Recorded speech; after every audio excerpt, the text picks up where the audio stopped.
Welcome to Chapter 12, ladies and gentlemen.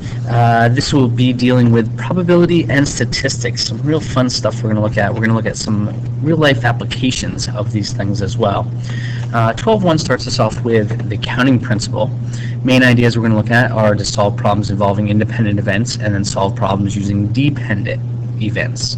Some new vocabulary: outcome, sample space, event, independent events, the fundamental counting principle, and then dependent events. So let's dive right in here. Let's take a look at some vocabulary. So first off, an outcome is the result of a single trial. So for example, let's take this coin down here. Flipping a coin has two outcomes. It either comes up head or it comes up tails. Each one of those separately is called an outcome. All of the possible outcomes we could have, so again, the coin, heads or tails, is what we call a sample space. An event consists of one or more outcomes of a trial. So, let's do an event. First case, we flip the coin, tails. Tails was an outcome of the larger sample space, heads or tails. Let's flip it again. Tails again. What are the chances? How about that? Two tails in a row give me two different outcomes of the larger sample space, heads or tails, and this together gives us an event. Now, let's take a license plate, for instance. Ever wonder how many license plates the state of Pennsylvania can come up with before they run out of license plates and they have to do something different? Well, following today's lesson, we'll be able to figure that kind of stuff out. The digits on a license plate are called independent events because each letter or digit does not affect the choices for the next one. So for instance, I can start off with the license plate beginning with the letter A. The second letter can then also be A. It does not depend on what has already been placed. Because of that, these are called independent events.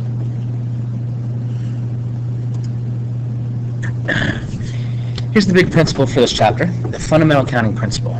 In the fundamental counting principle, it states if an event M can occur in M different ways, and then it's followed by an event N that can occur in N different ways, then event M followed by event N can occur in M times N different ways. So, for instance, I know it's kind of confusing the first time you read it through, but if you take a look at the example, it says M can occur in two ways, N can occur in three ways. So therefore, M followed by N can occur in 2 times 3, or 6 different ways. Let's take the license plate example. If I'm picking out a license plate, let's say I want to go with a specialized license plate, and my specialized license plate is only going to have 2 letters, because that's just the way I roll. Those 2 letters can be anything, and they're independent of each other, meaning the second letter does not matter what the first one is. The first one does not matter about the second one is. So when I go to choose my license plate, I walk in there in the DMV, and I have 26 different options for choosing letter 1, because there's 26 letters in the alphabet. Now I go to choose my second letter. My second letter again has 26 different letters because these are independent events. This one does not matter what I've chosen for this one. So to figure out the total number of license plates that I can come up with just by choosing 2 separate letters is 26 times 26, or 676 different license plates. Now, let's take that idea and think about what a net license plate actually is. A license plate not only contains letters, it also contains numbers, and it contains more than 2 digits. So take all of these into account, and you can come up with a lot of different license plates for the state of Pennsylvania.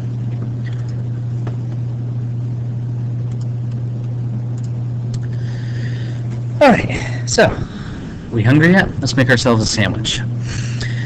A sandwich menu offers customers a choice of white, wheat, or rye bread, with one spread chosen from butter, mustard, or mayonnaise. How many different combinations of bread and spread are there? So, let's start off with the bread. Choices of bread. I can go white, wheat, or rye. That means I have 3 different options for my bread. Once my bread is chosen, I'm now going to go ahead and select my, again, it's still tough to write with this mouse. I'm going to go ahead and select my spread. And when I choose my spread, I have butter, mustard, or mayonnaise. Now, the choice of my spread does not depend on what I choose for the bread. That's what makes this an independent event. So when I choose my spread, I now have butter, mustard, or mayonnaise, or 3 different options. Fundamental counting principle tells me take option number 1 times option number 2, and together that gives me the total number of combinations I could have when I sit down and eat my sandwich. The other way that you can look at tackling these is with a chart. This is not my favorite way to approach things, but it is a different way to approach things.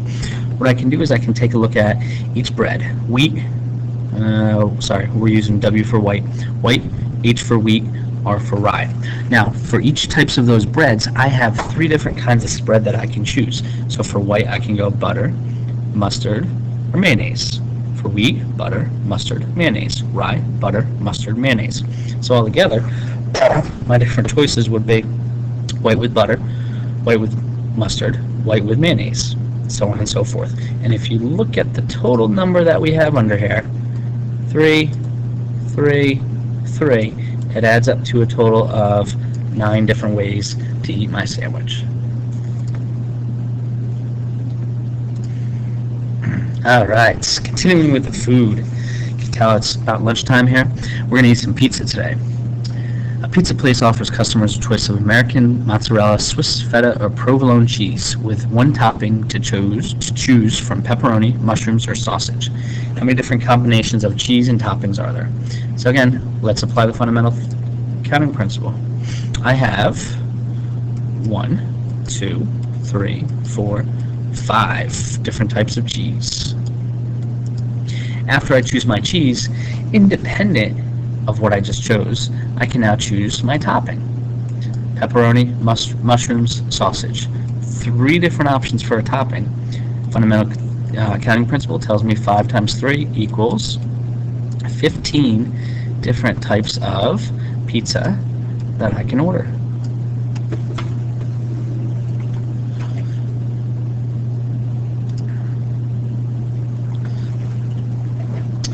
Let's try one more. This time let's go on some vacation. For the vacation, the Esper family is going on a trip. They can select their transportation from a car, plane, or train. And they can also select from 4 different hotels. How many different ways can they select means of transportation followed by a hotel? Again, the hotel is independent from how they get there. So because this is an independent event, we start by first determining there are 3 different means of travel, and there are 4 different hotels. Fundamental counting principle tells me 3 times 4 means there has to be 12 different ways they can plan this trip.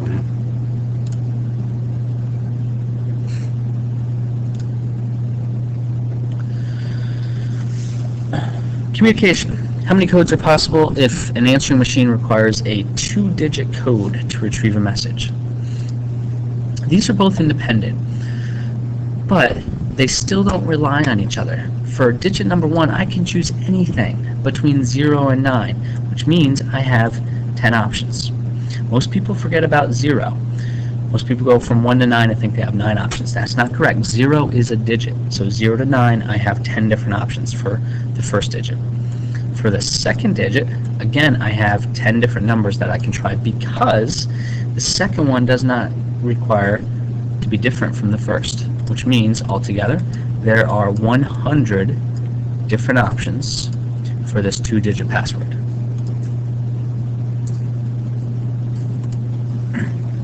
Now, let's talk about the dependent events. A dependent event is where the outcome of one event does affect the outcome of another. So, for instance, let's go back. Let's look at that 2-digit code that we just talked about. Let's say, same 2-digit code, but this time, I want to make sure the second digit is different from the first. What happens is the first digit can be anything. So I have 10 different options for digit number 1. Whatever I choose for digit 1, it cannot appear as digit number 2, which means I'm now down to 9 different options for digit 2. Still applying the fundamental accounting principle, 10 times 9 now puts me at 90 different codes that have digit number 1 and digit number 2 completely different. That's a dependent event.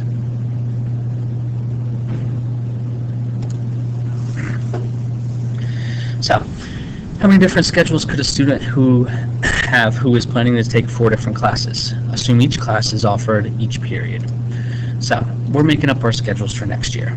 I want to take 4 different classes. I cannot take the same class twice, which means when I choose my first class, I have 4 different options. When I choose the second class, because I've already made my choice for period number 1, I'm now down to 3 different options. Period number 3, I only have 2 classes left, so that means I have 2 choices. And once these 3 classes are fixed, then there's only one option for class number 4. Fundamental theorem or fundamental counting principle tells me let's multiply these together, and 4 times 3 is 12, times 2 times 1 means there are 24 different ways that I could create my class for next year.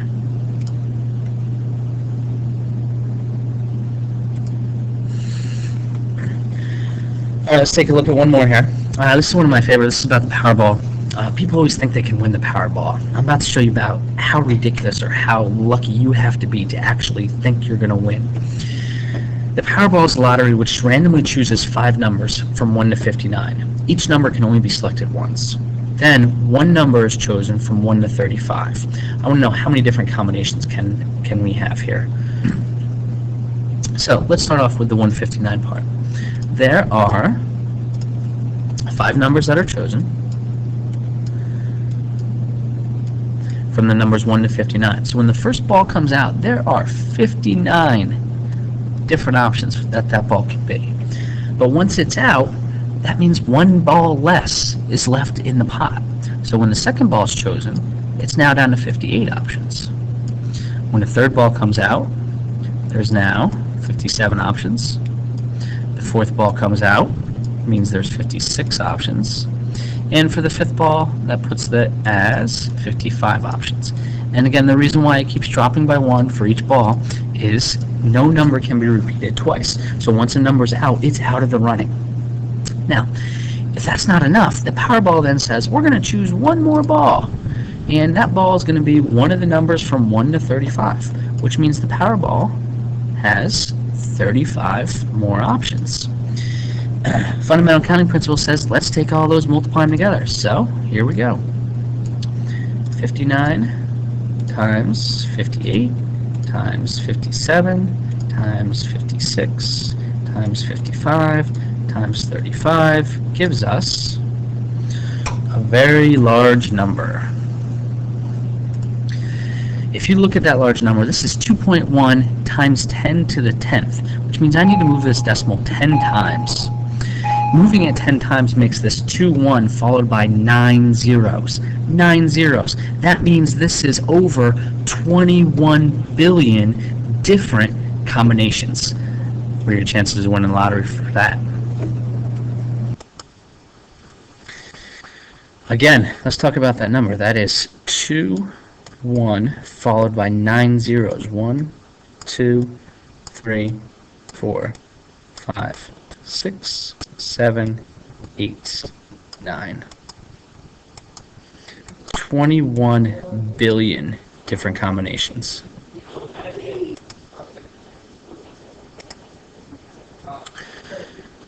Alright, to summarize things up here. An independent event are where the outcome of an event does not affect the outcome of another event. This means the two are independent. So, example, tossing a coin or rolling a dice. The first event does not affect the second event. The dependent event is where the outcome of one does affect the other. This would be the case of the lottery, where once one ball is picked, that number cannot be chosen again. So the second number is dependent on the first. As always, I have a few problems for you to try. There's 4 of them here, both independent and dependent variables. I'll let you figure that out. Answers are in red. Good luck, and we'll see you tomorrow.